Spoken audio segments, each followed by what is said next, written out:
I've always been close to my little brother. Ever since he was born, I felt this need to protect him. You see, he's autistic, and sometimes people don't understand. Our parents work a lot, so I often take care of him.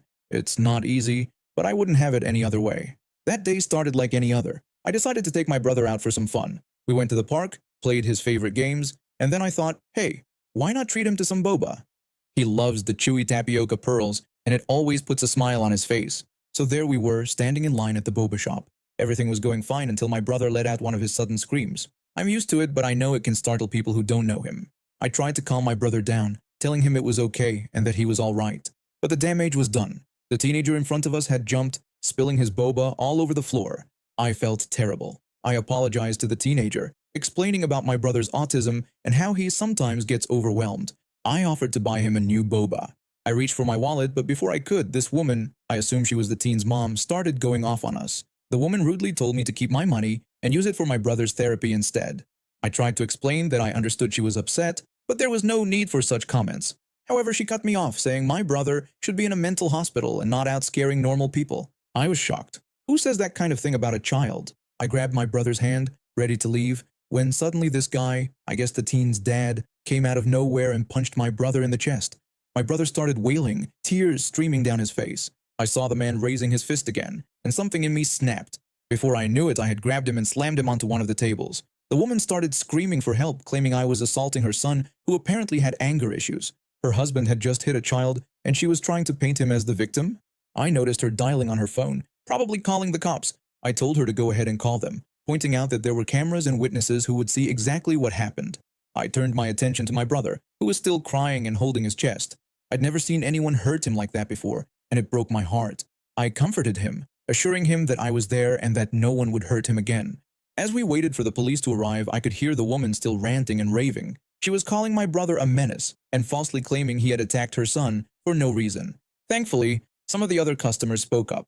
One customer pointed out that it wasn't true and that the woman's husband had hit my brother first. Another customer agreed, saying they saw the whole thing and that my autistic brother hadn't done anything wrong. When the police arrived, they reviewed the security footage and took statements from witnesses. It was clear who the real aggressors were. A month later, I found out that the woman had been fined $2,000 for filing a false police report and causing a public disturbance. Her son, or I should say, her husband, was put back on probation. Turns out this wasn't his first time getting violent. But the best part? The boba shop owner heard about what happened and now gives my brother and me free boba whenever we visit. He told us he wanted to make sure we knew not everyone was like that awful family. My brother is doing better now. We've been working on some coping techniques for when he feels overwhelmed in public. And me? Well, I learned that sometimes you have to stand up to bullies even when they're adults. I just hope I never see that family again. But if I do, at least I know my brother and I can handle whatever they throw at us. I never thought working at a national rental car chain would be so eventful. Fresh out of college with a business degree, I figured it'd be all suits and vacationers.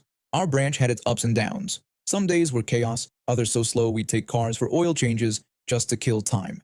One particularly quiet afternoon, both my managers asked if I could hold down the fort while they grabbed lunch. No problem, I thought. I was chilling at the desk, scrolling through my phone, when the office line rang. Some older guy asked for me by name. I answered, introducing myself and asking how I could help. The man immediately launched into a complaint about a $25 fuel charge on his daughter's rental, demanding a refund and threatening to call corporate. I calmly offered to check his file and asked to put him on hold.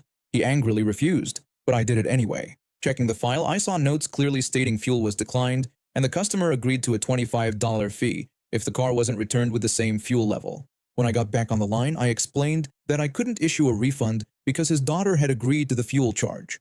The man exploded, accusing us of scamming his daughter and suggesting I had pocketed the money myself. I tried to explain our policy, emphasizing that we don't scam customers and clearly indicate all charges beforehand. The man wasn't having it and demanded to speak to a manager.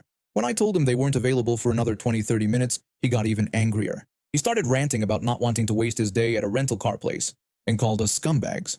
Then he threatened to come down and have a little talk with me face to face. I couldn't help but laugh, which only infuriated him more. The man continued to bluster, bragging about his connections in the state and warning me that he knew my name. I calmly invited him to come resolve the issue in person, telling him I'd be there until 6. He insisted he was on his way, and I ended the call.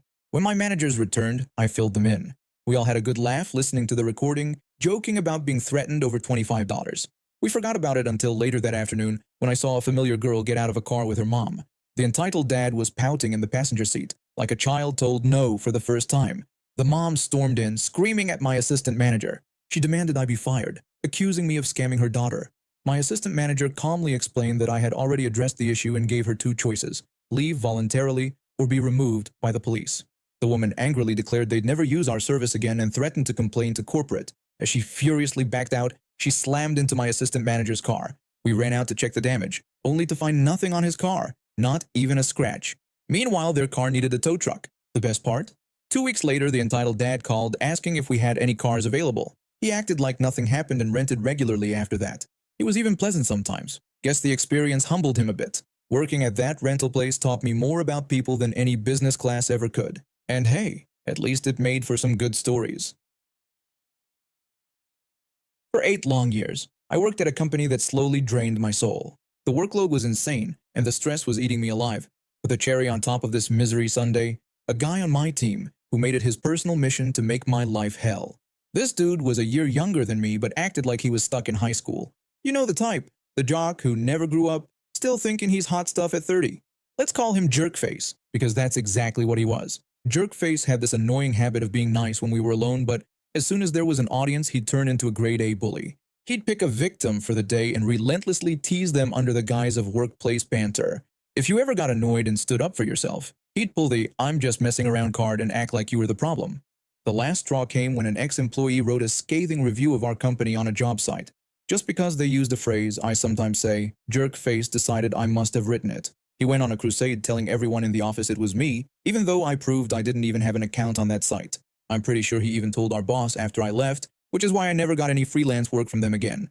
Finally, I'd had enough. I quit that toxic hellhole, but for some reason our team's group chat on WhatsApp kept going. I unfollowed Jerkface on social media because honestly, I wanted nothing to do with him anymore. One morning, I woke up to find a message from Jerkface in our group chat. He was asking why I had unfollowed and unfriended him on Facebook. Can you believe this guy? Sending that message at 6:30 in the morning like a desperate ex. I was so done with his childish behavior, so I decided to be honest. I told him he was a bully, and that I'd rather remove him from my life than make a big deal out of it. I also pointed out how immature it was to bring this up in the group chat instead of messaging me privately. You know what he did? He left the group chat and blocked me on everything. Real mature, right?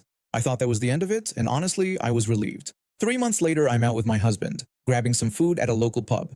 And who do I see? Jerkface, sitting with a girl I'd never seen before. Maybe it was the good food or the couple of drinks I'd had, but I was feeling extra confident that day. So I decided to say hello. I approached Jerkface with a big smile, greeting him and commenting on how long it had been since we'd seen each other. You should have seen his face. He looked like he'd seen a ghost, all wide-eyed and red-cheeked. I kept my smile plastered on as I asked how he was doing and if things were going well. Jerkface responded uncomfortably, clearly wanting the conversation to end. His new girl looked confused, so she asked how we knew each other.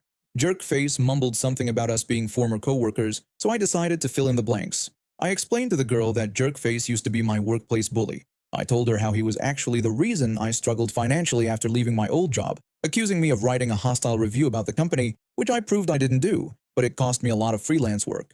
Jerkface's face went from red to purple. His date looked shocked and uncomfortable. But I wasn't done yet. I asked if this was his new girlfriend, Catherine, or if it was Georgia. I mentioned hearing that he was still with Sarah just last week. The girl's expression changed from confusion to anger in a split second. She glared at Jerkface, who looked like he wanted the ground to swallow him whole. I pretended to realize I'd put my foot in my mouth and said I should probably go. I said it was nice seeing Jerkface again and left. As I walked away, I could feel the tension radiating from their table. My husband, bless him, said he felt bad for the girl, and honestly, so did I. But part of me thinks I might have saved her from inevitably being dumped a few weeks later when Jerkface got bored. After years of dealing with his bullying and the damage he'd done to my career, it felt amazing to finally see him face some consequences for being such a jerk. Sometimes karma needs a little push, and I was more than happy to give it one. My fiancé and I had been planning our backyard wedding for months. We're both pretty laid-back people, and we wanted something simple, intimate, and meaningful. Plus, it was a great way to save money while still having a beautiful celebration. We'd moved into our house about a year ago, and for the most part, our neighbors were great. Except for the woman next door. Let's just call her Karen. From day one, she acted like she owned the whole street, always complaining about something, always trying to control everyone else's business. But we tried to keep things civil, you know? Anyway, about 2 weeks before the wedding, I was out in the yard, measuring things for the setup. When Karen came stomping over, she called out to me, saying she needed to talk about something important. I hesitantly agreed, asking what was up. Karen then proceeded to tell me about her plans for a neighborhood barbecue and how she wanted to use our backyard for it. I politely explained that we were actually having our wedding in that very spot in 2 weeks, on Saturday the 15th. Karen insisted that her barbecue was scheduled for the same day and demanding that we move our wedding. I tried to explain that we've been planning this for months, that invitations had already gone out, that everything was set, but Karen wasn't having it. She claimed to be the head of the neighborhood association and argued that her barbecue was crucial for community bonding, dismissing our wedding as something that could wait. I stood my ground, refusing to change our wedding date and suggesting she could perhaps hold her barbecue on Sunday instead.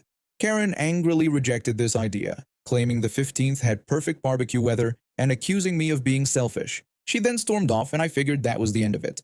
The day of the wedding arrived. My fiancé and I were out early, setting everything up. Chairs, an arch, flowers, the whole deal. We'd just finished placing the cake on a table when we heard a commotion. There was Karen leading a group of people into our yard. They were carrying tables, coolers, and grills. Before we could even react, they started setting up right in the middle of our wedding space. I confronted Karen, demanding to know what she thought she was doing. She casually replied that they were setting up for the barbecue, claiming it was much better than what we had planned. My fiancé intervened, telling Karen and her group to leave immediately, emphasizing that this was our property and we were having our wedding here today. Karen dismissed our concerns, insisting that the yard was practically community property and that she had already invited everyone. She even suggested we could join their barbecue if we wanted, but our wedding decorations had to go. I watched in horror as she started directing people to move our carefully arranged chairs. Someone was taking down our flower arch, and then I saw it. Karen was replacing our wedding cake with a bunch of chips and dips. That's when I lost it. I shouted at everyone to stop, asserting that this was our home, our yard, and our wedding day, and they had no right to be here. Karen brushed off my outburst, claiming a barbecue was much more fun than a boring wedding and that she was improving our event. My fiancé tried to reason with the other neighbors, most of whom looked pretty confused. Turns out Karen had told them we'd agreed to host the barbecue. Some started to leave when they realized what was really going on, but Karen wasn't backing down. She threatened to call the police to sort things out if we continued to be difficult. And she did. She actually called the cops, claiming we were trying to crash her event. When they showed up, Karen put on her best victim act, telling the officers that we were trying to ruin the neighborhood barbecue she had organized and accusing us of trespassing and harassing their guests. Luckily, we had proof. We showed the officers our wedding invitations, the rental agreements for the chairs and arch, everything. Our other neighbors backed us up too. The officer then informed Karen that this was clearly a private event on private property and that she needed to leave immediately. Karen protested, again claiming to be the head of the neighborhood association and insisting the yard was practically hers too. The officer explained that's not how property laws work and ordered her to pack up and leave, or they'd have to remove her. She sputtered and argued, but eventually she had to leave. The officers even stayed to make sure she didn't come back. We managed to salvage the wedding, though it started a bit late. Our friends and family pitched in to help clean up Karen's mess and get everything back in order. In the end, it was still a beautiful day. The best part? A week later, we found out that Karen had lied about being the head of the neighborhood association. The real association leaders were furious when they heard what happened.